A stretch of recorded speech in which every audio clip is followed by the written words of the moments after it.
Hey Cyber Nation, Dana up here. Last week, Chris Sanders shared some deception techniques to thwart hackers. One of the attack vectors he mentioned that he typically sees is through network scanning.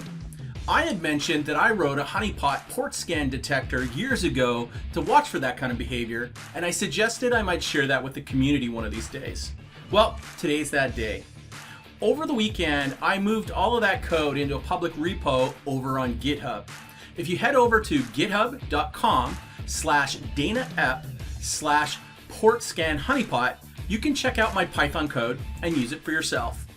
If you're on a blue team responsible for watching for nefarious activity on your networks, this can really help. And if you're a red team operator, you can use this to practice honeypot evasion. Why don't we jump into a shell and I'll walk you through how to configure your own port scan honeypot. So the first thing we want to do is just head over to the GitHub repo, and as you can see here, we have tons of different information available to you. I include all the code that's needed to run it. So you can see here, if you want to get deep and dirty, if you're a developer, you feel free to go through the code, and if you have any contributions you want to add, please do so. The other side of it though is if you don't know how to code in Python, you just want to use it, that's easy to do too.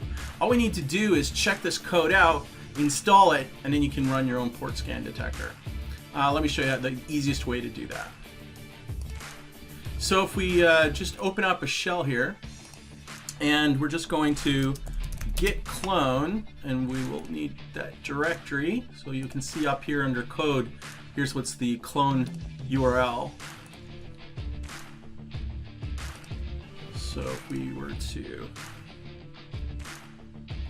drop that in there, it will check out all that code, bring it down to you.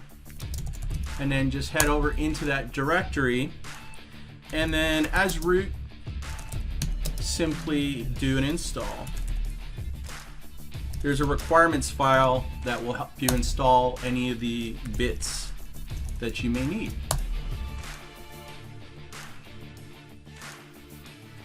Once you have that all done, you should have in this directory a file called Port Scan Honeypot, and it will default to read to a config file in the etc directory called pshp.conf. I leave a sample for you in the main directory, and the configuration is pretty simple. You just need to decide what interface that you're going to want to listen on.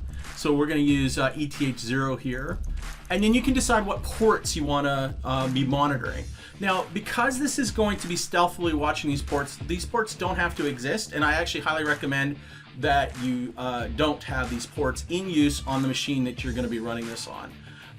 Don't scan for everything. You want to just look for common ports that are probably going to be rattled by the attacker. So port 80, 443, 8080, 3389, those type of ports with whatever you want to make sure you're watching for. So if you have a special subnet where you might have some special database servers, you might want to just monitor for that behavior, because that allows you to know if someone's pivoting into a deeper location, you want to be able to detect that. As you go down, there's also some options for allowed hosts. So if you have an RMM tool or network monitoring system, or you have a vulnerability scanning system that you need to be able to run scans across the entire network, you may wish to allow those through, so then those will just get ignored. Otherwise, anyone who tries to run a scan will be detected through this. Of course, you want to be able to fire it off. The default location for logs will go to varlog pshp.log. But you can place that wherever you want to. If you decide you want to run this on the system as a service, you can run it as a daemon. So if you set this to true, then this will provide the mechanism so that on startup, you can have the system run in the background and not be attached to the TTY. And then there's two other settings we have here that I have disabled in the sample, but you can configure this, and that is to be able to use webhooks.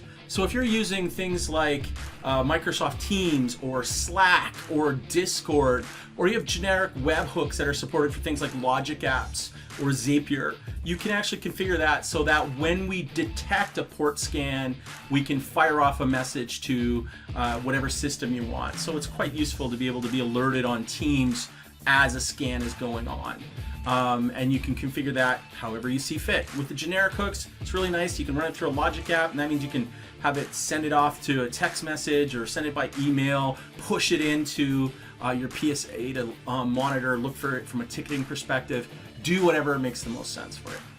Once it's running, you got the configuration the way you want it though, then you just want to get it started. Now, because we're monitoring in a promiscuous mode, we do need to use raw sockets, which means you do have to run as root.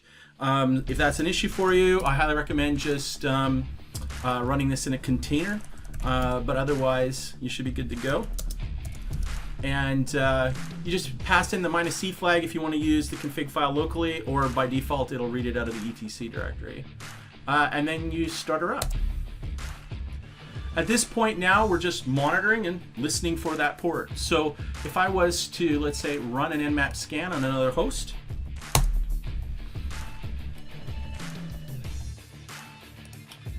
we can detect in this scenario, because we're monitoring on all 3 ports, we can see that a SYN scan was done on there.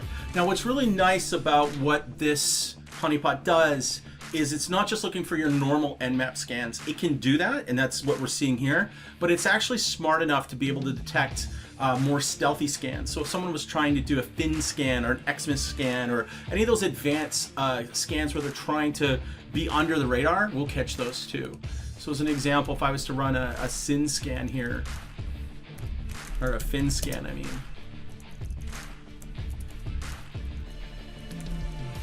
and let's just fire this to port 80.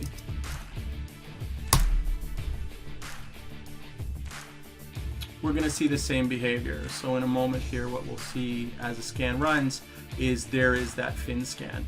And that's all there is to it. Anytime a scan happens on this network, it's going to fire it off. This information is actually stored in varlog pshp.log, so you have a history of this at all times. And of course, if you've set up the webhooks, you'll fire those webhooks directly to whatever system you have and alert you as soon as it detects someone doing something that they shouldn't be on your network. Hope you enjoy it. Have fun with it. Talk to you later.